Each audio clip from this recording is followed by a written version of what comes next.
नमस्कार प्यारे साथियों, कृष्णा क्लासेज यूट्यूब चैनल पर आप सभी साथियों का बहुत बहुत स्वागत है।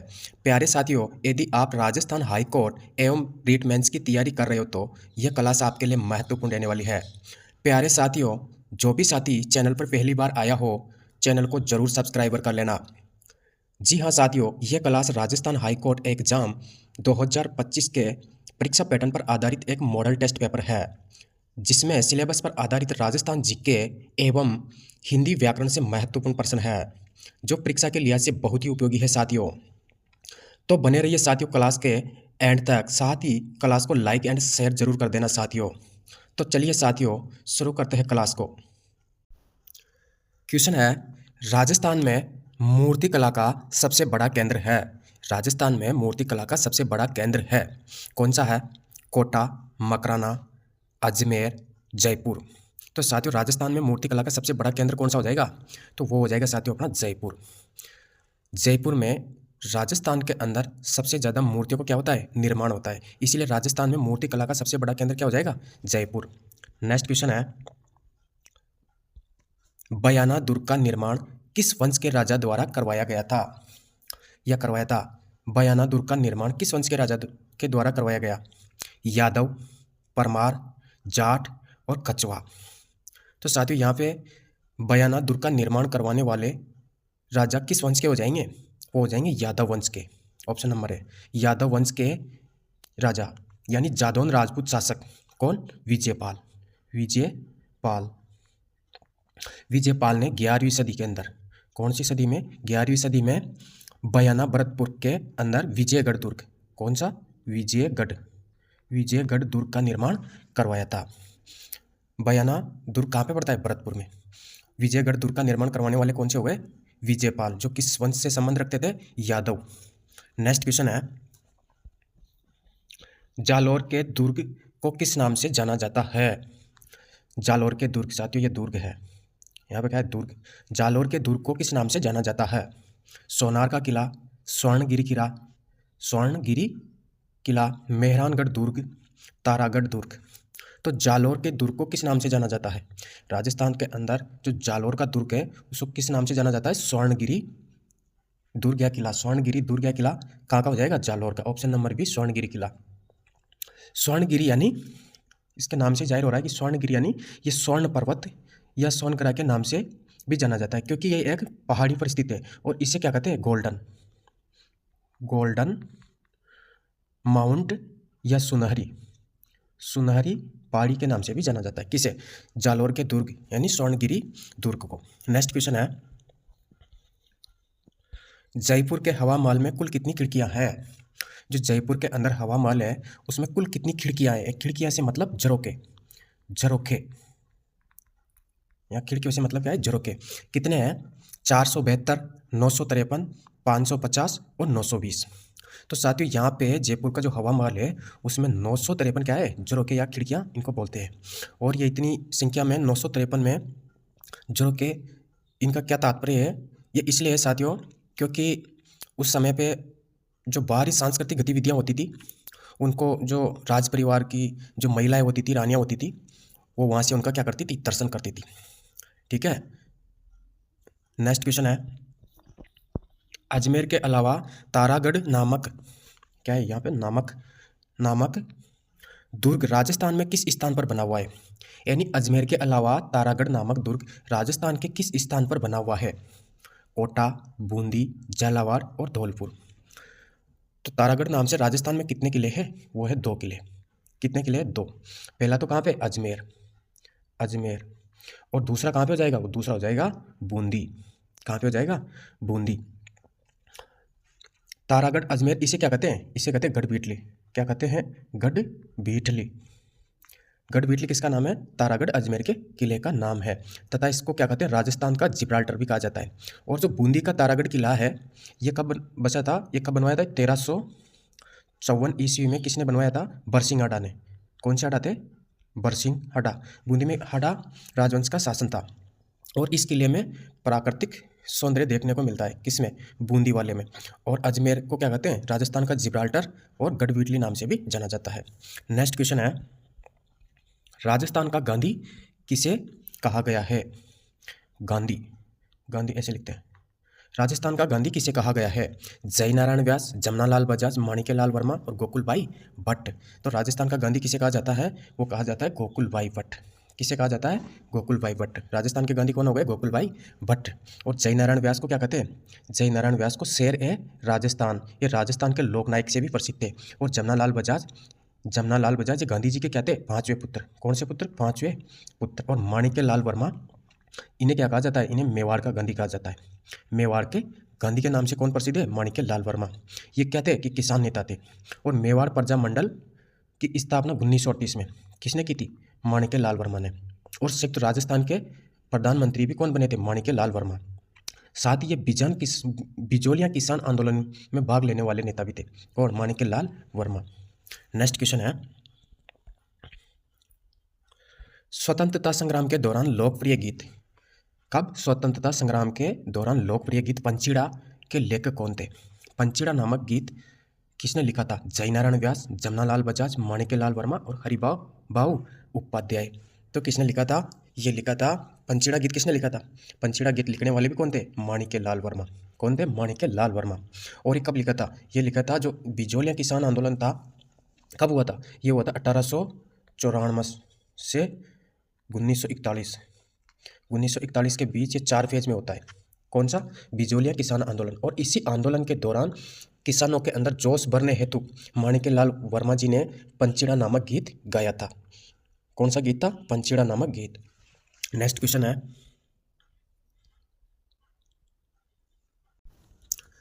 जयपुर के सवाई ईश्वरी सिंह द्वारा निर्मित मीनार है। जो जयपुर के राजा थे सवाई ईश्वरी सिंह, उनके द्वारा कौन सी मीनार का निर्माण करवाया गया? महादीवार, राम देवल, सरगासूली और रामलाट। तो ईश्वरी सिंह द्वारा जो मीनार का निर्माण करवाया गया था वो थी अपनी कौन सी? सरगासूली। कौन सी थी? सरगासूली। और इसी सरगासूली को क्या कहते थे? ईसरलाट। कौन सी लाट? ईसरलाट। ईसरलाट भी इसी का नाम है। ईसरलाट, इसका मतलब होता है कि स्वर्ग तक पहुंचने वाली मीनार। एक मीनार है तो इसका अर्थ होता है किसका? सरगासूली या ईसरलाट का मतलब होता है स्वर्ग तक पहुंचने वाली मीनार। और इसका निर्माण सवाई ईश्वरी सिंह ने कब करवाया था? यह करवाया था 1749 ईस्वी में। कब करवाया था? 1749 ईस्वी में। क्यों करवाया था? क्योंकि एक तो था मेवाड़, एक तो मेवाड़ और दूसरे मराठा, एक थे मराठा। इनकी संयुक्त सेनाओं को पराजित किया था किसने? ईश्वरी सिंह ने। यानी इनकी संयुक्त सेनाओं पर जीत के याद में कौन सी मीनार का निर्माण करवाते ईश्वरी सिंह? सरगासूली या ईसरलाट का। और ये कहाँ पे बनी हुई है? इस जयपुर के त्रिपोलिया बाजार। कौन सा? त्रिपोलिया बाजार। त्रिपोलिया बाजार में स्थित है ये। कौन सी? सरगासूली या ईसरलाट, जो कि एक मीनार है। नेक्स्ट क्वेश्चन है, शिला माता का सुप्रसिद्ध मंदिर कहाँ स्थित है? जो शिला माता है इसका सुप्रसिद्ध मंदिर कहाँ स्थित है? आमेर, सांगानेर, चाकसू और दूदू। तो शिला माता का मंदिर कहाँ हो जाएगा? आमेर, जयपुर। आमेर जयपुर के अंदर कौन सी माता का मंदिर है? शिला माता का। और इन शिला माता को देवी दुर्गा का ही रूप माना जाता है। किसका रूप माना जाता है? दुर्गा का ही रूप माना जाता है। और इस देवी को राजा मानसिंह प्रथम कब? मानसिंह प्रथम 1604 ईस्वी में। 1604 ईस्वी में मंदिर की स्थापना कहाँ की? आमेर। और इस माता की मूर्ति को राजा मानसिंह बंगाल के पूर्वी बंगाल के जस्सोर, कौन सा स्थान है? जस्सोर, जस्सोर नामक स्थान से लाए थे। इसीलिए इस शिला देवी को काली, एक तो क्या कहते हैं? काली या जस्सरेश्वरी, जस्सरेश्वरी भी कहते हैं। किस लिए? क्योंकि इसको बंगाल के जस्सोर स्थान से राजा मानसिंह 1604 ईस्वी में लाए थे। और इसका मंदिर आमेर जयपुर के अंदर स्थित है। नेक्स्ट क्वेश्चन है, जोधपुर के निकट ओसिया में मंदिरों का समूह किसकी देन है? जो जोधपुर का कस्बा है ओसिया, इसमें जो मंदिरों का समूह है वो किसकी देन है? राठौड़ों की, गुहिलोतों की और चौहान या गुर्जर प्रतिहार। तो कौन से शासकों ने इस ओसिया मंदिरों का निर्माण करवाया था? तो वो हो जाएंगे अपने कौन से हो जाएंगे? गुर्जर प्रतिहार वंश की देन है। ओसिया में जो मंदिरों का समूह है किसकी देन है? गुर्जर प्रतिहार वंश की देन है। और जो ये ओसिया है इस क्षेत्र में गुर्जर प्रतिहार राजवंश ने धार्मिक एवं सांस्कृतिक विकास किया। क्या किया था? धार्मिक एवं सांस्कृतिक विकास किया। और ओसिया के मंदिर समूह के सौंदर्य तथा स्थापत्य के कारण ओसिया को क्या क्या कहते हैं? राजस्थान का खजुराहो। क्या कहते हैं? खजुराहो। किसे कहते हैं? ओसिया को। किस कारण? मंदिरों का जो समूह है उसके सौंदर्य एवं स्थापत्य कला के कारण। साथ ही एक स्थान आता है किराड़ू बाड़मेर। किराड़ू बाड़मेर में इसकी भव्य मूर्तिकला एवं वास्तुकला के कारण इसे भी क्या कहते हैं, राजस्थान का खजुराहो। तो दो अलग अलग चीजें, तो किराड़ू और ओसिया। ठीक है, नेक्स्ट क्वेश्चन है डूंगरपुर बांसवाड़ा। डूंगरपुर और बांसवाड़ा क्षेत्र में कौन सी भाषा बोली जाती है? डूंगरपुर बांसवाड़ा में कौन सी भाषा बोली जाती है? बागड़ी, ढूंढाड़ी, मारवाड़ी और मेवाती। तो डूंगरपुर बांसवाड़ा कौन सा क्षेत्र हो गया? वागड़। अब वागड़ क्षेत्र में कौन सी बोली बोली जाएगी? बागड़ी या वागड़ी? वागड़ी, ये शुद्ध है, वागड़ी। कौन सी बोली जाएगी? वागड़ी। कारण क्योंकि ये वागड़ क्षेत्र की बोली, इसलिए इसका नाम क्या है? वागड़ी। और इसी बोली का उपनाम क्या है? भीली। भीली क्यों है? क्योंकि ये भील बाहुल्य क्षेत्र है और भीलों के द्वारा ये बोली बोली जाती है। और इसका जो क्षेत्र है मुख्य रूप से तो ये कहाँ पे बोली जाती है? डूंगरपुर बांसवाड़ा। लेकिन कुछ हिस्सों में जैसे प्रतापगढ़, उदयपुर में भी ये बोली बोली जाती है, यानी पूरा वागड़ क्षेत्र आ गया वागड़ी बोली के लिए। तो इसका राइट आंसर कौन सा हो जाएगा? बागड़ी या वागड़ी, ऑप्शन नंबर है राइट आंसर। नेक्स्ट क्वेश्चन है तारकिन का दरवाजा स्थित है। जो ये तारकिन का दरवाजा है वो कहाँ पे स्थित है? अजमेर, गागरोन, नागौर, टोंक। तो कहाँ पे हो जाएगा? तारकिन का दरवाजा हो जाएगा अपना नागौर। नागौर में स्थित है और ये नागौर किले का क्या है? हिस्सा है। कौन सा? तारकिन का दरवाजा। और इस तारकिन के दरवाजे का निर्माण कौन करवाता है? सुल्तान इल्तुतमिश द्वारा करवाया गया। किसके द्वारा? सुल्तान इल्तुतमिश के द्वारा करवाया गया, जो कि ख्वाजा हमीमुद्दीन नागौरी की दरगाह की एक महत्वपूर्ण विशेषता है। कौन सा? तारकिन का दरवाजा। ठीक है, और इन्हें तारकिन की उपाधि भी मिलती है। किनको? हमीमुद्दीन नागौरी, ख्वाजा हमीमुद्दीन नागौरी, यानी तारकिन यानी सन्यासियों के सुल्तान की उपाधि भी प्राप्त की है ख्वाजा हमीमुद्दीन नागौरी को। नेक्स्ट क्वेश्चन है राजस्थानी संस्कृति में खपटा क्या है? ये राजस्थानी संस्कृति में ये खपटा क्या है? देवी देवताओं की मिट्टी की मूर्तियां, सहरिया पुरुषों का सापा, मेहंदी से बड़ा हथेली का चिन्ह, मिट्टी का एक बर्तन। तो खपटा राजस्थानी संस्कृति में किसे कहते हैं? सहरिया पुरुषों के सापे को क्या कहा जाता है? खपटा। जो सहरिया पुरुष होते हैं, जो सिर पर जो पगड़ी बांधते हैं ना, यानी जो जिसको अपन सापा कहते हैं, उसी को क्या कहते हैं राजस्थानी संस्कृति में? खपटा। ठीक है, option number B right answer. Next question है रामदेव जी के भोपे कौन सा नृत्य करते हैं? जो रामदेव जी के भोपे होते हैं वो कौन सा नृत्य करते हैं? 13 ताली, चरी, नेजा और गौरी। चरी तो किसका है? गुजरों का। ठीक है, गौरी भीलों का। और ये जो 13 ताली है कामड़ जाति, रामदेव जी के भोपे किसके होते हैं? कामड़ जाति के। और जो कामड़ जाति के लोग रामदेव जी की स्तुति में कौन सा नृत्य करते हैं? 13 ताली नृत्य। ठीक है, और ये 13 ताली जो नृत्य है ये कहाँ से, इसकी उत्पत्ति कहाँ से होती है? पादरला गांव पाली। कहाँ से होती है? पादरला गांव पाली। पादरला गांव पाली से इस नृत्य की शुरुआत होती है। और रामदेव जी के भोपे कौन सी जाति के होते हैं? कामड़ जाति के। कौन से के? कामड़ जाति के होते हैं। नेक्स्ट क्वेश्चन है राजस्थान में बाल विवाह दिवस को किस रूप में देखा जाता है? जो राजस्थान में जो बाल विवाह दिवस को किस रूप में देखा जाता है, यानी राजस्थान में बाल विवाह किस दिन सबसे ज़्यादा होते हैं, उस दिन को अपन को देखना है। कौन सा दिन होगा? मकर संक्रांति, जन्माष्टमी, गणगौर और अक्षय तृतीया। तो अक्षय तृतीया इसी दिन क्या होते हैं? राजस्थान में सबसे ज़्यादा क्या होते हैं? विवाह होते हैं। और उन्हीं विवाहों के अंदर सबसे ज़्यादा क्या होते हैं? बाल विवाह होते हैं। यानी छोटे 18 वर्ष से कम आयु के लड़के लड़कियों की शादी सबसे ज़्यादा अक्षय तृतीया के दिन होती है, क्योंकि राजस्थान में इस दिन क्या होते हैं? सबसे ज़्यादा विवाह होते हैं, संपन्न होते हैं। क्योंकि अक्षय तृतीया को शुभ दिन माना जाता है। उसका कारण है, एक तो शुभ दिन माना जाता है और ये क्या होता है? एक इसको क्या कहते हैं? अबूझ सावा, यानी इस दिन ये सावा का दिन होता है, यानी सबसे ज़्यादा बाल विवाह इसी दिन होते हैं। और इस दिन क्या करती है सरकार? विशेष रूप से बाल विवाह रोकथाम के कार्यक्रम भी रखती है। ठीक है, तो बाल विवाह दिवस के रूप में अक्षय तृतीया को जाना जाता है। कहाँ पे? राजस्थान में। नेक्स्ट क्वेश्चन है अमरदास वैरागी साधु के वेश में अपना अंतिम समय किस क्रांतिकारी ने व्यतीत किया? यानी अमरदास वैरागी के नाम से साधु के वेश में अपना अंतिम समय किस क्रांतिकारी ने व्यतीत किया था? केसरी सिंह बारठ, गोपाल सिंह खरवा, साधु सीताराम दास और जोरावर सिंह बारठ। तो ये सभी क्रांतिकारी है एक तरह से, लेकिन अमरदास वैरागी नाम से अंतिम समय तक क्रांतिकारी रूप में किसने अपना समय व्यतीत किया था? अमरदास वैरागी नाम से, तो वो हो जाएंगे अपने कौन? जोरावर सिंह बारहट। और ये जोरावर सिंह बारहट किससे ताल्लुक़ रखते हैं? ये बारहट परिवार, एक तो थे केसरी सिंह बारहट, एक प्रताप सिंह बारहट, एक जोरावर सिंह बारहट। ये बारहट परिवार ने अपना सारा परिवार क्रांतिकारी रूप से किस में लगे हुए थे? आज़ादी की लड़ाई है, तो इन्होंने अपना जीवन सारा न्यौछावर कर दिया था। और ये कहाँ से संबंध रखते हैं? ये सापुरा भीलवाड़ा से संबंध रखते हैं। कौन? बारहट परिवार यानी जोरावर सिंह बारहट। नेक्स्ट क्वेश्चन है मेवाड़ के अरावली क्षेत्र में भील जाति का लोक नाट्य है। जो मेवाड़ के अरावली क्षेत्र में भील जाति है उसका लोक नाट्य कौन सा है? गंधर्व, गौरी, भवाई और रम्मत। तो कौन सा हो जाएगा? भीलों का लोक नाट्य कौन सा हो जाएगा? ये हो जाएगा, कौन सा हो जाएगा? Gauri. Option number B Gauri. Mewar के अरावली क्षेत्र में भीलों का लोक नाट्य कौन सा हो जाएगा? गौरी। और ये गौरी 40 दिन तक क्या होता है? एक दिवस 40 दिवसीय एक उत्सव के रूप में भगवान शिव और देवी पार्वती की पूजा से जुड़ा हुआ क्या है? ये एक उत्सव है। कौन? गौरी। ठीक है। नेक्स्ट क्वेश्चन है,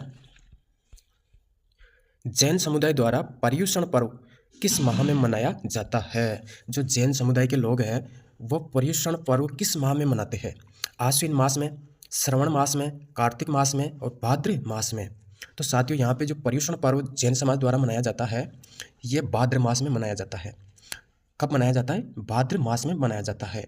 और ये जो पर्युषण पर्व है ये एक तो आत्मसिद्धि यानी आत्मशुद्धि एवं आध्यात्मिक उन्नति के लिए 8 से 10 दिन तक, कितने दिन तक? 8 से 10 दिन तक मनाया जाता है। किसके द्वारा? जैन समुदाय। नेक्स्ट क्वेश्चन है, मुंडियारी ख्यात का विषय है।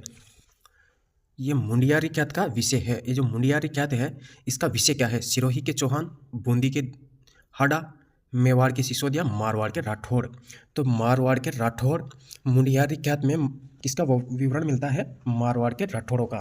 और इस ख्यात में जोधपुर के राठौड़ शासकों के इतिहास एवं वंशावली का विवरण भी मिलता है। किसमें? मुंडियारी ख्यात में। नेक्स्ट क्वेश्चन है, हिंदी वाले क्वेश्चन आ गए अब। अल्प प्राण व्यंजन होते हैं साथियों, अल्प प्राण व्यंजन होते हैं। एक तो होते अल्प प्राण और एक होते व्यंजन, दो प्रकार के होते हैं, एक तो अल्प प्राण और एक महाप्राण। तो अपन से कौन से पूछे? अल्प प्राण। तो कौन से होते हैं अल्प प्राण व्यंजन? अपने वर्ग के पहले, तीसरे, पांचवें और अलावा अपने वर्ग के दूसरे और चौथे वर्ण, केवल पंचम वर्ण, केवल स और ह। तो कौन सा हो जाएगा अल्प प्राण? वो हो जाएंगे ऑप्शन नंबर ए, अपने वर्ग के पहले, तीसरे, पांचवें, येरलवा और ये होता है सभी स्वर। ये क्या होते हैं? ये अल्प प्राण व्यंजन होते हैं। और अपने वर्ग के दूसरे और चौथे वर्ण क्या होते हैं? ये तो क्या होते हैं? महाप्राण। ये तो महाप्राण व्यंजन होते हैं। क्या होते हैं? महाप्राण व्यंजन होते हैं। और इसको क्या बोलते हैं? येरलवा को, इनको बोलते हैं अंतस्थ व्यंजन। ठीक है।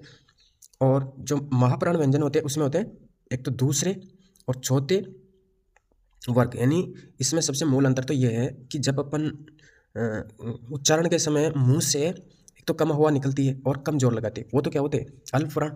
और जहाँ पे उच्चारण के समय मुख से अधिक हवा और अधिक जोर लगाना पड़ता है तो वो क्या हो जाते हैं? महाप्राण व्यंजन। ठीक है। तो महाप्राण में तो दूसरा चौथा वर्ग के सभी ऊष्म व्यंजन और स और ह ये आते हैं। ठीक है। और अल्प प्राण व्यंजन में अपने वर्ग के पहले, तीसरे, चौथे और ये अलावा अंतस्थ और सभी क्या आते हैं? स्वर भी इसी में आते हैं। ठीक है। नेक्स्ट क्वेश्चन है,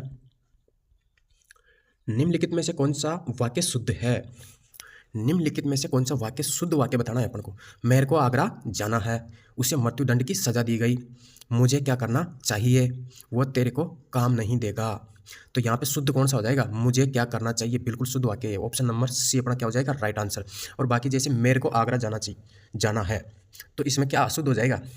ये हो जाएगा मुझे आगरा जाना है और उसे मृत्युदंड की सजा दी गई। तो इसे शुद्ध करेंगे तो क्या हो जाएगा? उसे मृत्युदंड दिया गया या मृत्युदंड मिला है, ये शुद्ध हो जाएगा। और ये वह तेरे को काम नहीं देगा, तो इसका शुद्ध कैसे हो जाएगा? वह तुम्हें काम नहीं देगा। ये तेरे को, मेरे को, ये क्या होते हैं? अशुद्ध। और या तुम्हें या मुझे, ये क्या होते हैं? शुद्ध होते हैं। नेक्स्ट क्वेश्चन है, दशानन शब्द में कौन सा समास है? कौन सा शब्द है? दशानन। दस है आनंद जिसके, वह कौन? रावण। ठीक है। तो इसमें कौन सा समास हो जाएगा? इसमें कौन सा समास हो जाएगा? इसमें हो जाएगा बहुवीरी समास। कौन सा हो जाएगा? बहुवीरी समास। बिगु अव्यय तत्पुरुष नहीं होगा, कौन सा हो जाएगा? बहुवीरी, क्योंकि इसमें तीसरा विशेष अन्य अर्थ के रूप में प्रयोग हो रहा है। तो यहाँ पे कौन हो जाएगा? बहुवीरी समास। दस है आनंद जिसके, वह कौन? रावण। तीसरा अर्थ निकल रहा है। नेक्स्ट क्वेश्चन है, छठी का दूध याद आना मुहावरे का अर्थ है।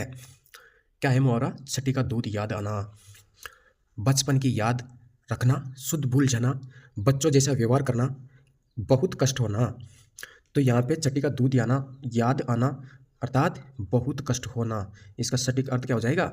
बहुत कष्ट होना, यानी कठिन परिस्थिति में पड़कर बुरा हाल हो जाना, यानी बहुत कष्ट होना, चटी का दूध याद आना। ठीक है, नेक्स्ट क्वेश्चन है, निम्नलिखित में से कौन सा शब्द उपसर्ग रहित है? तो साथियों यहाँ पे उपसर्ग रहित शब्द अपन को बताना है, तो कौन सा हो जाएगा? कमजोर, बदमाश, बेवकूफ़ और लड़का। तो उपसर्ग से रहित शब्द कौन सा हो जाएगा यहाँ पे? तो उपसर्ग से रहित शब्द हो जाएगा अपना यहाँ पे लड़का। क्यों हो जाएगा? क्योंकि लड़का ये एक उपसर्ग सहित शब्द ना होकर क्या है? मूल शब्द है। क्या है? लड़का मूल शब्द है, इसमें कोई भी उपसर्ग नहीं है। जबकि बाकी में देखो, कम प्लस जोर, कमजोर, क्या हो जाएगा? इसमें कौन सा हो जाएगा उपसर्ग? कम। बद प्लस मास, बदमाश। बे प्लस वकूफ, बे प्लस वकूफ यानी बेवकूफ़, यानी बिना ज्ञान के। ठीक है, तो इनमें सब में क्या है? उपसर्ग है, लेकिन लड़का शब्द क्या है? मूल शब्द है। तो अपना राइट आंसर क्या हो जाएगा? लड़का। अपने क्या पूछा है? उपसर्ग रहित, जिसमें उपसर्ग नहीं है। ठीक है, ये सहित और रहित ये वाले सवाल भी बहुत आते हैं। नेक्स्ट क्वेश्चन है, निम्नलिखित में से हुतासन शब्द का पर्यायवाची शब्द है? कौन सा शब्द आया है यहाँ पे? हुतासन। अब हुतासन शब्द का अर्थ क्या होता है? पहले तो अग्नि। ठीक है, अग्नि। अब इसका पर्यायवाची शब्द अपना को ढूंढना है। कामदेव, अग्निदेव, इंद्रदेव और ब्रह्मदेव, सारे के सारे देव दे दिए। अब ये अग्नि से अर्थ है, तो अग्निदेव इसका क्या हो जाएगा? पर्यायवाची शब्द हो जाएगा। क्या हो जाएगा? पर्यायवाची। अब जैसे अग्नि के पर्यायवाची अपन देखें तो बहुत ज़्यादा पूछते हैं अग्नि के पर्यायवाची को। तो अग्नि के पर्यायवाची कौन कौन से होते हैं?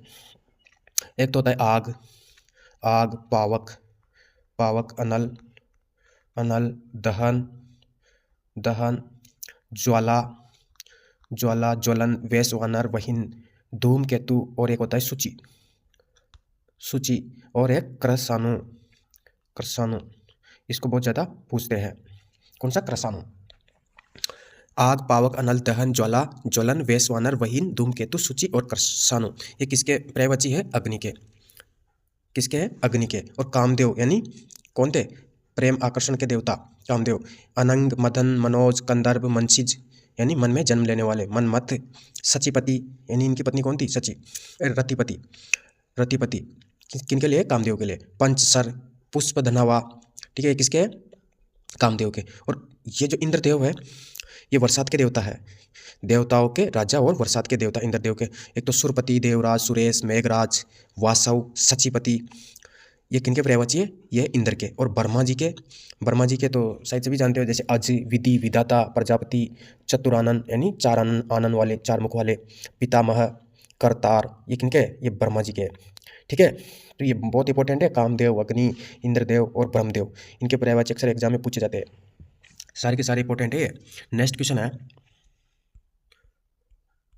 निम्नलिखित में से कौन सा शब्द प्रत्यय रहित है, यानी जिसमें प्रत्यय नहीं है? कौन से शब्द में नहीं है? बच्ची, भारत, भोजा और लुटेरा। तो कौन से शब्द में नहीं है प्रत्यय? तो बच्ची, बच्चा प्लस ई, इसमें तो है बच्ची। और भारत, भारत शब्द में क्या नहीं है? प्रत्यय नहीं है। यहाँ पे क्या नहीं है? प्रत्यय नहीं है। भारत शब्द क्या है? ये एक मूल शब्द है, मूल शब्द है। और भारत में ये प्रत्यय लग जाएगा तो क्या बन जाएगा? भारतीय, यानी भारत के संदर्भ में। तो यहाँ पे मूल शब्द क्या है? भारत, इसमें प्रत्यय नहीं है, तो अपना राइट आंसर क्या हो जाएगा? भारत। और बच्ची में क्या है? बच्ची में जैसे है बच्चा मूल शब्द है प्लस ई, तो क्या बन जाएगा? बच्ची। और बोझा में बोझा प्लस आ, बोझा, तो ये भाववाचक संज्ञा बन गई बोझा। ठीक है, इसमें आ प्रत्यय है। और लूट प्लस एरा, लुटेरा, तो इनमें प्रत्यय है, बाकी भारत में प्रत्यय नहीं है। तो अपना राइट आंसर हो गया Bharat, option number B right answer. Next question है, सूचिका का, सूचिका शब्द का तद्भव रूप होगा। सूचिका शब्द का तद्भव रूप होगा, तद्भव रूप होगा किसका? सूचिका का। सूचना, सुई, सच और सोई, तो क्या होगा? सूचिका का तद्भव रूप हो जाएगा सुई। ये वाली सुई नहीं, ये वाली सुई होती है सुई। सुई कौन सी? दवाई वाली नहीं, ये होती है धागे वाली सुई जिसे सिलाई करते हैं। ठीक है ना, तो ये सही है, ये बड़ी नहीं आएगी, छोटी आएगी इसमें सुई में। ठीक है, तो सूचिका का ये क्या हो जाएगा? तद्भव रूप सुई। और जबकि सूचिका क्या है? ये तत्सम रूप है। क्या हो जाएगा? ये तत्सम रूप है। और ये कौन सा हो जाएगा? ये तद्भव रूप है। ठीक है, तो सूचिका का तत्सम तद्भव रूप कौन सा हो जाएगा? सुई, option number B right answer. Next question है, आजीवन शब्द में कौन सा समास है? आजीवन शब्द में कौन सा समास होगा? आजीवन शब्द में कौन सा समास होगा? अव्ययीभाव समास, कर्मधारय समास, बहुव्रीहि समास, द्वंद्व समास, तो कौन सा हो जाएगा? इसमें हो जाएगा आजीवन के अंदर अव्ययीभाव समास। क्या हो जाएगा? क्योंकि आजीवन शब्द में क्या आ रहा है? पहले तो इसका समास शीघ्र क्या होगा? जीवन भर या जीवन पर्यंत। किसका? आजीवन का, जीवन भर या जीवन पर्यंत। और अव्ययभाव समास इसलिए होगा क्योंकि अव्ययभाव समास की परिभाषा होती है जैसे पहला या पूर्व पद क्या हो? प्रधान हो और अव्यय होता है, और पूरा का पूरा यानी समस्त पद क्या हो? क्रिया विशेषण के रूप में कार्य करता हो। तो यहाँ पे इसमें पहला पद क्या आ रहा है? एक तो आ उपसर्ग आ गया, तो ये पूरा का पूरा पद क्या किसकी तरह काम कर रहा है? अव्यय की तरह काम कर रहा है। ठीक है, तो यहाँ पे कौन सा हो जाएगा? अव्ययी भाव समास। नेक्स्ट क्वेश्चन है ऑप्शन नंबर ए, इसका राइट आंसर हो जाएगा। नेक्स्ट क्वेश्चन है, निम्नलिखित विकल्पों में से शुद्ध वर्तनी वाला शब्द है। शुद्ध वर्तनी वाला शब्द है। अब यहाँ पे एक शब्द दे रखा है अंत्याक्षरी, इसका शुद्ध कौन सा हो जाएगा? अंताक्षरी, अंताक्षरी, अंताक्षरी और अंत्याक्षरी। तो ऑप्शन नंबर डी इसका क्या हो जाएगा? बिल्कुल शुद्ध रूप से क्या हो जाएगा? ये सही हो जाएगा। कौन सा? Option number D. अंताक्षरी कैसे लिखते हैं? अंत्याक्षरी। इसको बहुत ज़्यादा पूछते हैं, शुद्ध वर्तनी के रूप में अंत्याक्षरी शब्द ऐसे लिखते हैं। ठीक है, नेक्स्ट क्वेश्चन है, इसका मतलब क्या होता है? अंत्याक्षरी का मतलब अंतिम प्लस अक्षर से मिलकर क्या बना है? जहाँ यण संधि के नियम से क्या होता है? ई और अ मिलकर क्या बनता है? आ या बन जाते हैं। तो अंत्याक्षरी को तोड़ेंगे तो क्या बनेगा? अंतिम प्लस अक्षर। अंत्याक्षरी होती है ना, अंतिम अक्षर से शुरुआत होती है। नेक्स्ट क्वेश्चन है, चतुष्कोण शब्द का संधि विच्छेद होगा। जो चतुष्कोण शब्द है इसका संधि विच्छेद कौन सा होगा? चतुः प्लस कोण, चतः प्लस कोण, चार प्लस कोण, चतु प्लस कोण। तो ऑप्शन नंबर ए इसका क्या हो जाएगा? Right answer. चतुः प्लस कोण क्या हो जाएगा? चतुष्कोण क्या हो जाएगा? क्योंकि यहाँ पे कौन सी संधि काम कर रही है? विसर्ग संधि। कौन सी संधि? विसर्ग संधि काम कर रही है। और यहाँ विसर्ग के साथ या विसर्ग के स्थान पर स हो जाता है। क्या हो जाता है यहाँ पे? स। ये स हो जाता है। ठीक है ना, ये जो विसर्ग है यहाँ पे क्या हो जाता है? सही, यहाँ पे विसर्ग संधि काम कर रही है। तो ऑप्शन नंबर अपना राइट आंसर हो गया ए। नेक्स्ट क्वेश्चन है, पुरुषार्थी शब्द का विलोम शब्द होगा। कौन सा शब्द दे रखा है? पुरुषार्थी शब्द का विलोम शब्द होगा। का पुरुष, उद्यमी, कर्तरिम और पुरुष। तो का पुरुष का विलोम शब्द क्या हो जाएगा? यहाँ पे का पुरुष या पुरुषार्थी शब्द का विलोम शब्द होगा का पुरुष, उद्यमी, कर्तरिम और पुरुष। तो यहाँ पे कोई भी इनका क्या होगा? कोई इनमें से तो कोई भी विलोम शब्द नहीं है। क्यों नहीं है? क्योंकि पुरुषार्थी शब्द का विलोम क्या होना चाहिए? उद्यमहीन। क्या होना चाहिए? उद्यमहीन।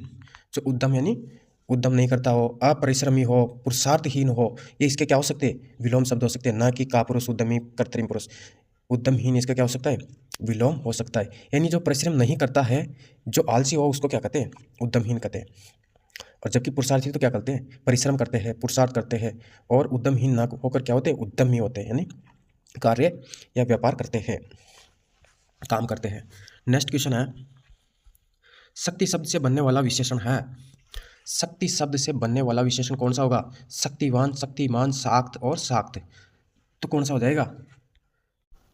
शक्ति शब्द से बनने वाला विशेषण हो जाएगा, कौन सा हो जाएगा? ऑप्शन नंबर बी, शक्तिमान। यानी शक्तिशाली या बलवान, सामर्थ्यवान व्यक्ति को क्या कहते हैं? शक्तिमान, यानी शक्ति रखने वाला। क्या हो जाएगा? शक्तिमान। यानी शक्ति शब्द से बनने वाला क्या हो जाएगा? उसकी क्या बता रहे हैं? जैसे पांडवों में भीम क्या था? सबसे शक्तिशाली था, तो उसका शक्तिशाली होना क्या बन गया? विशेषण बन गया। तो यहाँ पे विशेषण, शक्ति से विशेषण शब्द क्या होगा? शक्तिमान। नेक्स्ट क्वेश्चन है, अत्याचार शब्द में कौन सा उपसर्ग है? कौन सा शब्द है? अत्याचार शब्द में कौन सा उपसर्ग है? यहाँ पे क्या बताना है? उपसर्ग बताना है। अति, अधि, अत्य और अत।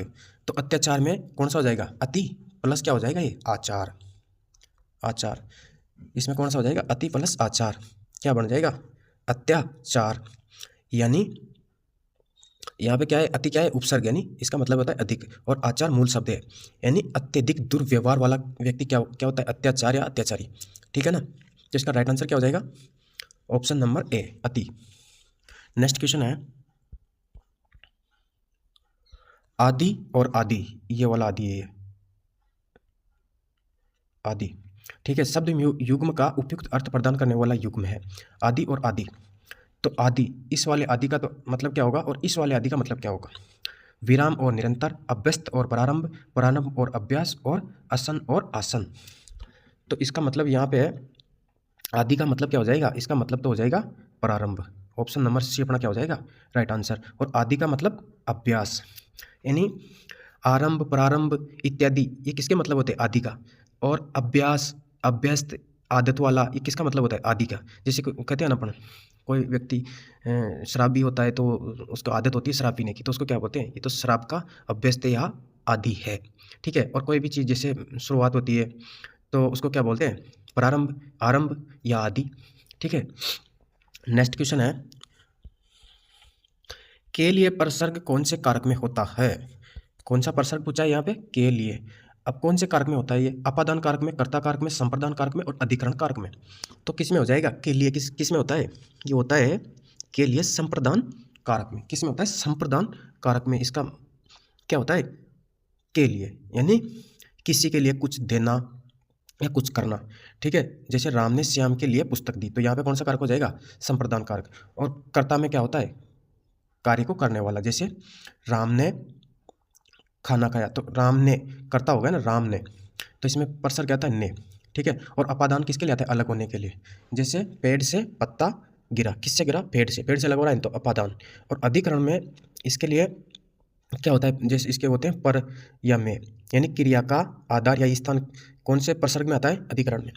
ठीक है, जैसे राम कमरे में बंदे, किस में बंदे, कमरे में। ठीक है, तो यह किसका हो जाएगा, अधिकरण। तो अपना राइट आंसर होगा संप्रदान कारक, ऑप्शन नंबर सी, के लिए परसर्ग कारक का प्रयोग होता है। नेक्स्ट क्वेश्चन है, सर्वोत्तम शब्द का सही संधि विच्छेद व संधि नाम है।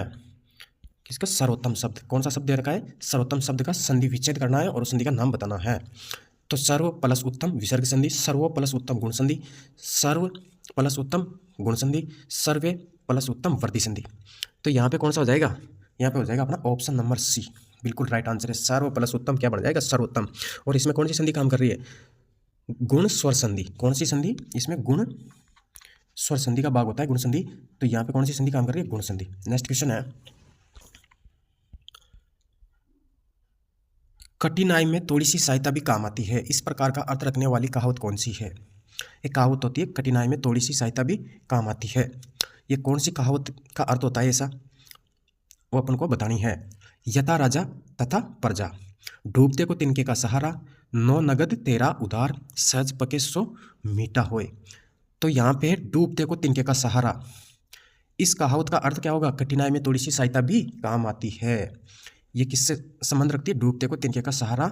इस कहावत का सटीक अर्थ क्या होता है, कठिनाई में थोड़ी सी सहायता भी काम आती है। नेक्स्ट क्वेश्चन है,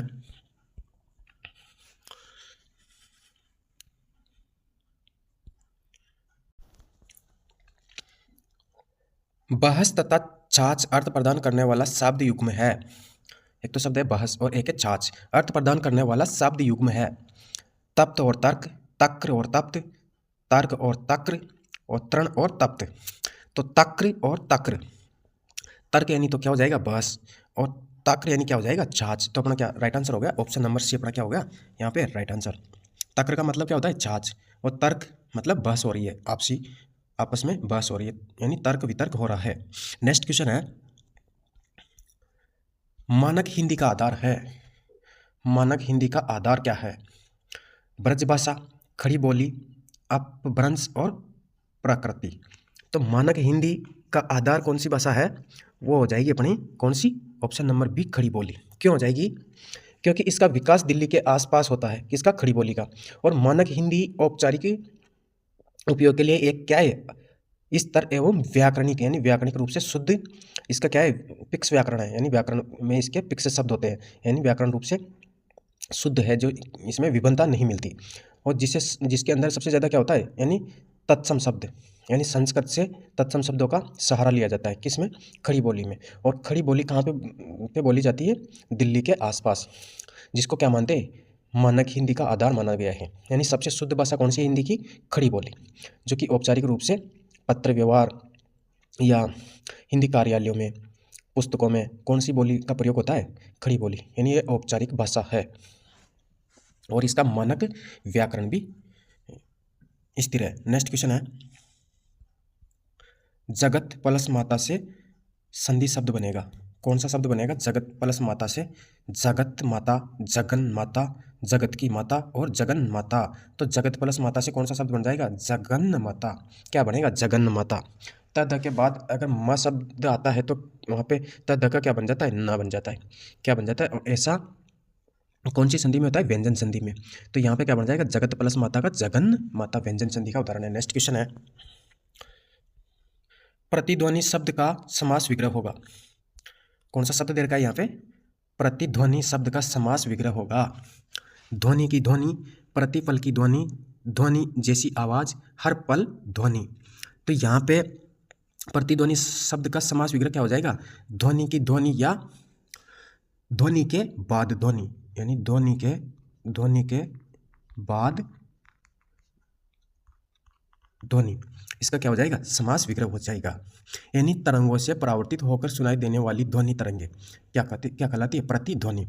और प्रतिध्वनि में प्रति क्या है? उपसर्ग है। तो यहाँ पे अव्ययी भाव समास होगा। क्या होगा इसमें? अव्ययी भाव समास होगा। यानी अव्यय क्या है? प्रति क्या है? उपसर्ग, और प्रति उपसर्ग क्या है? उपसर्ग, और ये क्या है? एक अव्यय शब्द। तो यहाँ पे कौन सा शब्द समास हो जाएगा? अव्ययी भाव समास होगा। नेक्स्ट क्वेश्चन है, इसका राइट आंसर हो जाएगा ऑप्शन नंबर ए। कांट की हांडी बार बार नहीं चढ़ती, कहावत का अर्थ है। कौन सी? कांट की हांडी बार बार नहीं चढ़ती। कांट यानी लकड़ी, यानी लकड़ी की हांडी बार बार नहीं चढ़ती। कहावत का इसका अर्थ क्या है? बुरे दिन हमेशा नहीं रहते, दुर्भाग्य की मार बार बार नहीं होती, लकड़ी का बर्तन अग्नि से जल सकता है, छल कपट का व्यवहार हमेशा नहीं चलता। तो इसका राइट आंसर होगा छल कपट का व्यवहार हमेशा नहीं चलता। यानी जब कोई भी व्यक्ति है, किसी भी व्यक्ति को एक बार तो छल कपट से धोखा दे सकता है, लेकिन उसको दूसरी बार मौका नहीं मिलता। इसी कहावत के आधार पर अपन छल कपट का व्यवहार हमेशा नहीं चलता। यानी कांट की हांडी बार बार नहीं चढ़ती, यानी जो लकड़ी का जो बर्तन होता है उसको एक बार तो आग पर चढ़ाया जा सकता है, लेकिन वो जल जाएगा, दूसरी बार उसको उपयोग में नहीं लाया जा सकता। यानी छल कपट का व्यवहार हमेशा नहीं चलता। ये इससे कहावत से जाहिर होता है कि कांट की हांडी बार बार नहीं चढ़ती, छल कपट बार बार नहीं किया जा सकता। नेक्स्ट क्वेश्चन है, नेसर शब्द का पर्यायवाची है। कौन सा शब्द है? नेसर शब्द। कौन सा शब्द है यहाँ पे? नेसर शब्द का पर्यायवाची शब्द है बंदर, गधा, मोर, गरीब। तो साथियों यहाँ पे आपकी जानकारी के लिए याद रखना, ये जो नेसर शब्द है ये एक तरह से हिब्रू शब्द है, हिब्रू भाषा का शब्द है, और इसका अर्थ संदर्भ के अनुसार बदलता रहता है। इसीलिए इसका कोई भी निश्चित पर्यायवाची नहीं होता। क्या नहीं होता? निश्चित पर्यायवाची नहीं होता। क्यों नहीं होता? क्योंकि इसका संदर्भ के अनुसार बदलता रहता है, क्योंकि ये हिब्रू शब्द है। तो यहाँ पे बंदर, गधा, मोर, गरीब, ये इसके क्या है? पर्यायवाची शब्द नहीं हो सकते, बल्कि इसके पर्यायवाची शब्द क्या हो सकते हैं? एक तो हो सकता है गिद्ध, ठीक है, गिद्ध और चील, इनके पर्यायवाची शब्द हो सकते हैं। तो इसका राइट आंसर हो जाएगा गिद्ध या चील, इसके पर्यायवाची शब्द हो सकते हैं। नेक्स्ट क्वेश्चन है, एकमात्र सहारा अर्थ की अभिव्यक्ति करने वाला कौन सा मुहावरा है? यानी एकमात्र सहारा अर्थ की अभिव्यक्ति करने वाला मुहावरा, इस अर्थ को सही साबित करने वाला मुहावरा कौन सा है? धरती की गोद, आंखों का तारा, अंधे की लाठी, बहुत गरीब होना। तो एकमात्र सहारा यानी अंधे की लाठी, अंधे की जो लाठी होती है वो क्या होती है? उसका एकमात्र सहारा। उदाहरण के तौर पे जैसे ये किसी ऐसे व्यक्ति के लिए प्रयोग होता है जो कि किसी के लिए क्या है? एकमात्र सहारा है या आधार है। जैसे श्रवण कुमार, कौन? श्रवण कुमार ये कहते अपने अंधे बूढ़े माँ बाप के लिए श्रवण कुमार कहते एकमात्र सहारा थे, यानी अंधे की लाठी यानी एकमात्र सहारा।